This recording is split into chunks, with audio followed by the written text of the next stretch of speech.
No idea which hand it is. So somebody. The left hand. This is the left hand. All right, whatever. Hi everyone, and welcome to another Lexi video. Today is Throwback Thursday, so I thought, why not throw it back to one of the most iconic series of the 90s? Yes, I'm talking about Sex in the City. We're going to have a look at some of the words, the phrases, and the vocab that they use in the show that you maybe want to use in your own real life. But before we get started, I have to let you know, Lexi English is a project that we started because we want you to throw away the textbook and start learning English by the things that you love. So movies, television series, songs as well. Everything that gets you really passionate about it. We don't want to be boring, we want to be entertaining. And with all our videos, you can go to our website and download a worksheet. And we also offer Skype classes online. So can you believe it has been 20 years since Sex and the City premiered? Okay, now I'm starting to feel very old. And I have to be honest, I had never seen the premiere episode before. So I thought, why not take it back and watch it? Now the episode starts with Once Upon a Time, which is how we start all our fairy tales and children's stories when we tell them to our kids at bedtime. Once upon a time, an English journalist came to New York. The story starts with an attractive young woman and she meets an eligible bachelor. Now, an eligible bachelor is somebody who is very sought after, that everybody wants to marry. All these single ladies are chasing. Elizabeth was attractive and bright, and right away she hooked up with one of the city's typically eligible bachelors. And it made me think, is there such thing as an eligible bachelorette? And no. Sexism, I tell you, trigger warning. I'm not impressed. One day, after 2 weeks of dating, Nick, the eligible bachelor, he pops the question. Now, if you pop the question, you normally propose to someone, which you want to put a ring on it. I have no idea which hand it is. So somebody. The left hand. This is the left hand. All right, whatever. So he pops the question, but here in the TV show, he doesn't pop the question to propose. He pops the question and says, "Do you want to have dinner with my parents?" And of course, after 2 weeks of dating, that's big news. That day, Tim popped the question. How'd you like to have dinner with my folks Tuesday night? I'd love to. So she's very excited and she can't wait. Until the day of the dinner, Nick calls and says, sorry, my mum's sick. Can we take a rain check? Now, to be honest, I don't think I've ever used this expression too much in my own life, but it's quite common in the English world. To take a rain check is if you want to do something or make plans with somebody, but you can't do it on that day. So you're saying, all right, I can't do it today, but I would love to do it in the future. So can we take a rain check? And I'm guessing, I don't know, it comes from, say, events that have to do like playing sports, for example. You can't play tennis in the rain, so you have to check on the weather and maybe move the tennis match back. My mother's not feeling very well. Oh gosh, I'm sorry. Can we take a rain check? Of course. Tell your mum I hope she feels better. So they take a rain check, and then fast forward, days, weeks have passed, she hears nothing from him.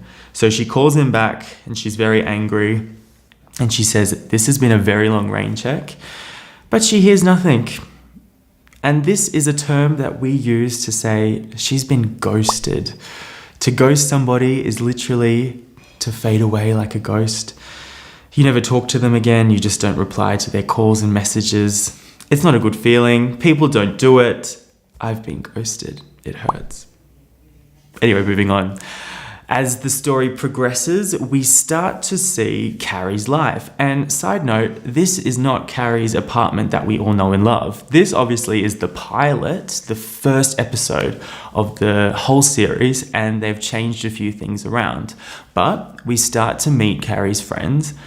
And one of them is Miranda, of course, iconic bestie. And she says something that she doesn't want to settle for a man. Now, settle is a great verb that we use to describe if you take what's on offer. You just take it because it's there.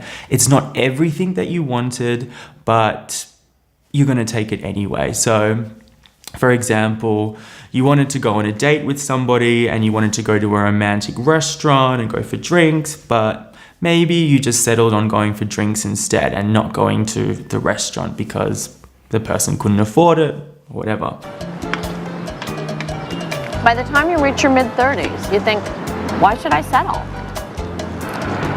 So, Miranda doesn't want to settle. And later on, she says, if a guy doesn't give you what you want, dump him. Okay, I shouldn't do that. Don't kill the dude, okay? Please. You just dump him. So if you dump somebody, it means you break up with them or you end the relationship. I mean, they don't want to be in a relationship with you, but as soon as you only want them for sex, they don't like it. All of a sudden, they can't perform the way they're supposed to. That's when you dump them. Oh, come on, ladies. Are we really that cynical?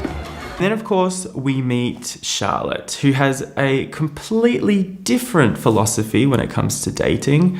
Charlotte says you should play hard to get. Don't give the guys what you want, what they want, I should say. Playing hard to get means you're not easy. It's not easy to sleep with you or maybe kiss you, have sex with you. You give them something, but not everything. Want to go back to my place and see the Ross Bleckner? I'd love to, but it's really getting late. No problem. What year was it painted again? 89. Though Charlotte was determined to play hard to get, she didn't want to end the evening too abruptly. Well, maybe just for a minute. Now, this is probably one of the most classic rules of dating, particularly between men and women. I'm not sure. Does it still exist? I'm calling bullshit on this one, but hey, up to you. If you play hard to get, well, maybe you're going to end up like Skipper and Miranda in the episode. And Carrie, with her narration, tells us that Skipper is smitten by Miranda. And that means if you're smitten for someone, you've kind of fallen for them. You're feeling these strong romantic feelings. Think of it somewhere between a crush and falling in love. Everything they do is fantastic and you can't get enough of them. So Skipper is absolutely smitten with Miranda. Skipper Johnston was hopelessly smitten with Miranda Hobbs. So, where are we going now? Listen, Skippy, you know, you really are a nice, sweet guy, but... Oh, I understand. Good night.